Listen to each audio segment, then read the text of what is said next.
요한복음 13장 31절로 38절의 말씀으로 우리에게 주시는 하나님의 말씀에 함께 은혜 받기 원합니다. 오늘 31절에 보니 그가 나간 후에라고 말씀합니다. 여기서 말하는 그는 가룟 유다로서 예수님께서는 그를 끝까지 사랑하시면서 가룟 유다가 예수님을 배반하고 예수님을 팔려고 하는 그것을 아시기에 예수님께서는 마지막까지 가룟 유다가 회개하고 돌아오기를 원하셨습니다. 그 기회를 주셨습니다. 그러나 가룟 유다는 예수님의 마지막까지 그 기회를 주신 것을 외면하고 그는 예수님을 떠나서 밖으로 나아가 버리고 그의 마음속에는 사탄이 들어와 자리를 잡게 된 것을 보게 됩니다.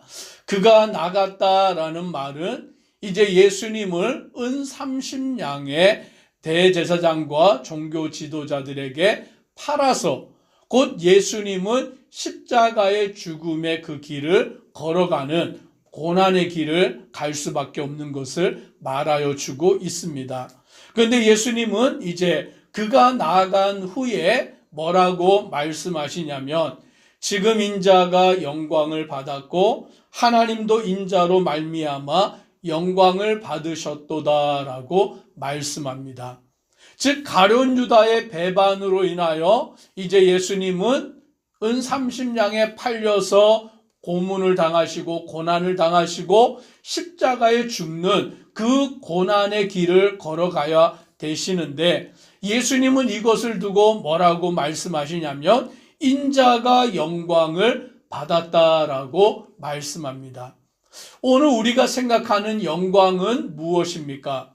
오늘 사람들에게 환호를 받고 오늘 우리는 세상 가운데서 승리하고 사람들보다 성공하고 잘 되는 그와 같은 일을 우리는 영광이라고 생각하는 것입니다. 올림픽 경기에 나갔을 때에 금메달을 목에 거는 그것이 바로 영광이라고 생각하는 것입니다. 모든 사람들보다 가장 성공하는 그 길을 우리는 영광이다라고 생각하는데 지금 예수님은 인자가 영광을 받았다라고 말할 때 그 영광은 십자가의 고난을 말씀하는 거예요. 이 십자가는 당시의 사람들에게 어떻게 여겨지는 것이냐라고 말하냐면 이 십자가는 수치다라고 여겨진 거예요. 가장 흉악한 죄인들이 그 당하는 형벌이 십자가의 형벌인 것입니다. 유대인들은 나무에 달린 자마다 저주를 받았다라고 그와 같이 말하는 거예요. 그러니 십자가는 영광이 될 수 없는 것입니다. 수치이며 또 두려운 것에 불과한 것이죠.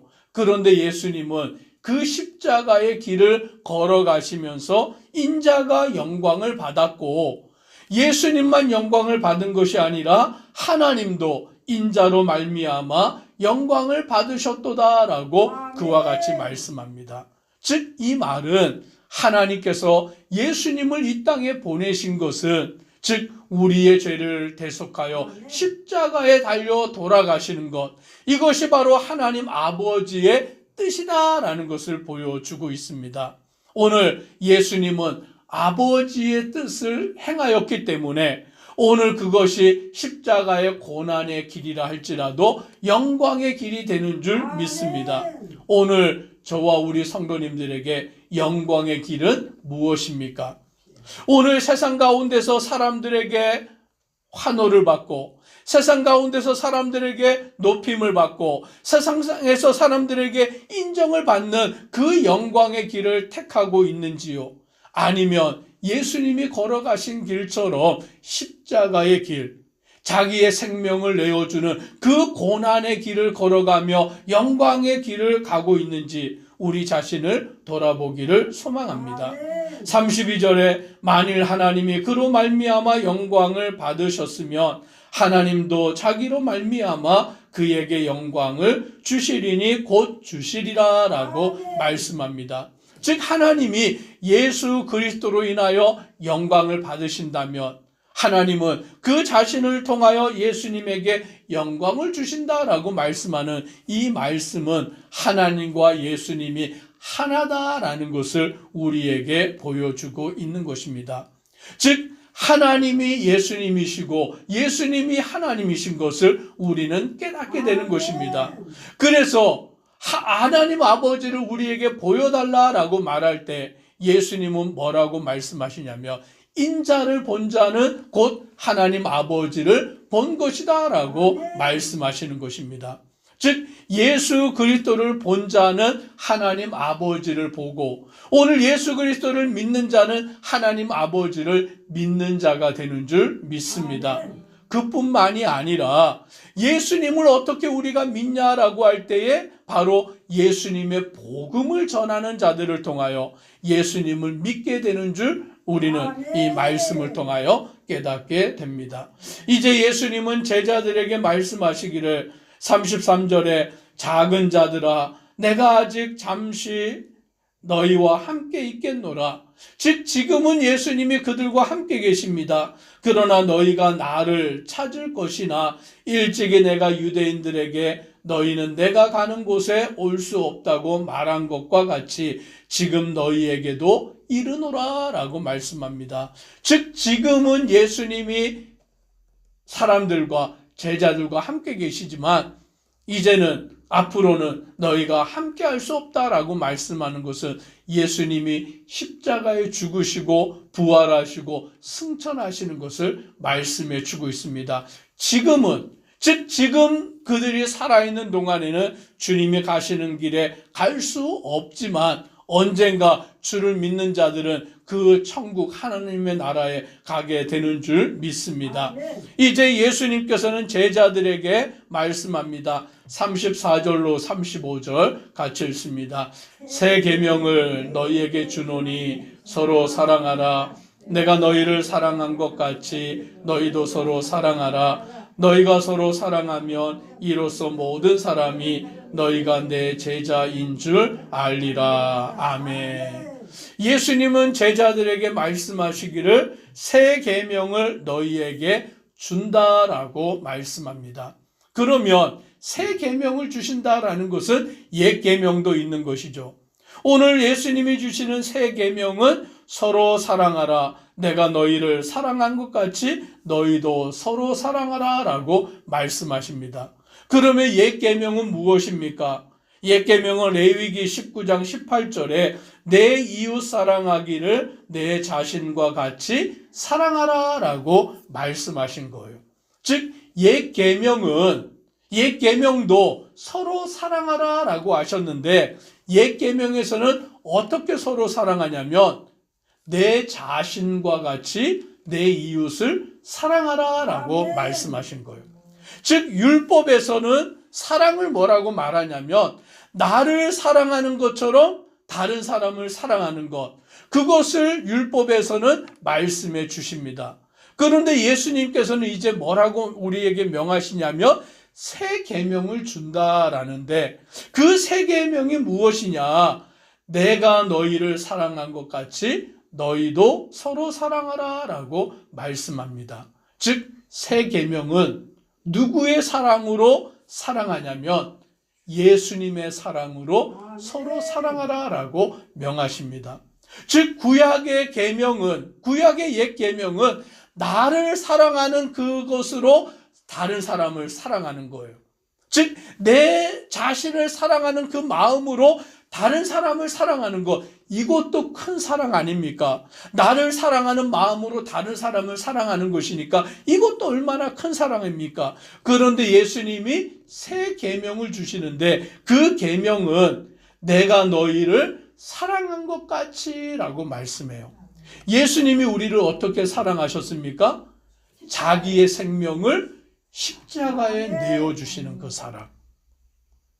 즉 옛 계명은 나를 사랑하는 그 마음을 가지고 다른 사람을 사랑했다면 예수님이 주시는 그 새 계명은 자기의 몸과 자기의 모든 것을 아낌없이 우리에게 내어주신 예수님의 그 사랑을 가지고 서로 사랑하라라고 말씀하는 거예요. 그러니 옛 계명보다 예수님이 주시는 새 계명이 더 큰 것임을 우리는 알게 되는 것입니다. 자기의 생명을 주는 사랑, 자기를 아낌없이 내어주시는 그 사랑, 이 사랑을 가지고 너희가 서로 사랑하라 라고 말씀하시면서 35절에 보니 너희가 서로 사랑하면 이로써 모든 사람이 너희가 내 제자인 줄 알리라 라고 말씀하십니다. 이 사랑을 통하여서 우리가 예수님의 제자가 된 것을 세상이 안다라고 말씀하십니다. 오늘 우리는 예수님의 제자입니다. 예수님의 제자가 누굽니까? 예수님의 사랑을 본받아 그 사랑을 행하는 자가 바로 예수님의 제자예요. 예수님의 사랑은 어떤 사랑입니까? 자기의 생명을 우리에게 아낌없이 내어주시는 그 사랑. 오늘 우리가 그 사랑을 가지고 서로 사랑할 때 바로 세상이 우리가 예수님의 제자인 줄 안다라고 말씀합니다. 오늘 시몬 베드로는 예수님이 어디로 가시는데 그 길을 너희는 오지 못한다라고 말씀하시니까 주여 어디로 가시나이까? 라고 예수님께 질문을 합니다. 그랬더니 예수님이 대답하시기를 36절에 내가 가는 곳에 내가 지금은 따라올 수 없으나 후에는 따라오리라 라고 말씀하시므로 지금 예수님의 십자가의 죽음의 그 길을 베드로가 지금은 따라가지 못하지만 나중에는 베드로도 예수님의 그 길을 따라서 순교의 길을 갈 것을 예수님이 말씀하여 주고 있습니다. 그랬더니 베드로는 뭐라고 말하냐면 37절에 주여 내가 지금은 어찌하여 따라갈 수 없나이까? 주를 위하여 내 목숨을 버리겠나이다. 베드로는 지금도 나는 주를 위하여 죽을 수 있습니다 라고 호언장담하는 것이죠. 그때 예수님은 말씀하십니다. 같이 38절을 읽습니다. 예수께서 대답하시되 내가 나를 위하여 내 목숨을 버리겠느냐? 내가 진실로 진실로 내게 이르노니 닭 울기 전에 내가 3번 나를 부인하리라. 아멘. 베드로는 지금 호언장담한 거예요. 자신이 있는 거예요. 예수님, 지금이라도 나는 예수님을 위하여 죽을 수 있습니다 라고 그는 자신하지만 예수님은 지금은 아니다 라고 말씀하십니다. 닭이 울기 전에 네가 나를 3번 부인하리라. 지금은 연약한 존재예요. 지금은 자기는 예수님을 위하여 죽을 것처럼 말하지만 닭이 울기 전에 그는 자기는 예수님을 모른다고 3번 부인할 수밖에 없는 연약한 존재입니다. 그런데 언제 가능하냐? 예수님이 나를 위하여 십자가에 죽으시고 그 죽으신 예수님이 부활하시고 예수님이 그 주님이시다라는 사실을 온전히 믿게 되는 그때가 되면 이제 베드로도 주를 위하여 죽기까지 나아가는 그와 같은 자가 되는 줄 믿습니다. 오늘 우리들도 마찬가지입니다. 내가 살아있을 때는 내가 정말 주님을 잘 믿는 것 같고 내가 주를 위하여 죽기까지 나아가는 것처럼 그렇게 자신하지만 아니요. 내 힘과 내 능력으로는 그것은 불가능한 거예요. 오늘 우리가 주님 안에서 그 주님의 사랑을 깨닫게 되고 예수님이 나를 위하여 죽으신 것을 온전히 알게 되고 나도 예수님의 십자가에 못 박힐 때에 그때에서야 비로소 우리가 주를 위하여 살아가는 자가 되는 줄 믿습니다. 아멘. 오늘 우리를 사랑하시며 죽기까지 우리를 위하여 자기의 생명을 내어주신 예수님의 사랑을 알고 우리가 그 사랑을 행하는 믿음의 성도 되기를 주의 이름으로 축복합니다.